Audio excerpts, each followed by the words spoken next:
So if you're using Remove.bg in 2026 and your images don't look sharp or high quality, yeah, don't worry. There are a few simple tricks to improve the final result fast.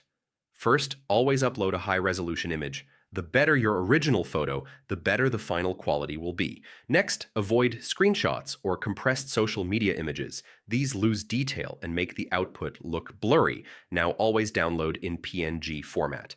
PNG keeps edges sharp and preserves more detail than JPG. If there's a quality setting, always choose the highest or HD option before downloading your image. Next, use the edit tool to refine edges. This helps improve clarity around hair, borders, and small objects. If the quality still isn't good, re-upload the image. Sometimes a second processing pass gives a cleaner result. Now make sure your original photo has good lighting.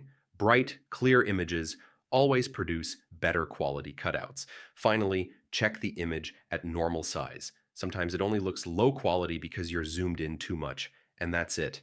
Once you follow these steps, Remove.bg will give you clean, sharp, high-quality images every time. So if you want to learn how to place a bid on StockX in 2026, yeah, this is the full beginner-friendly guide so you can get sneakers or streetwear at your own price. First, open StockX on your browser or app and sign into your account. If you don't have one yet, just create a free account.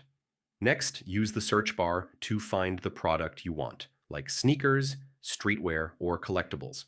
Now click on the item to open its product page. Here you'll see pricing history, sizes, and market trends. On StockX,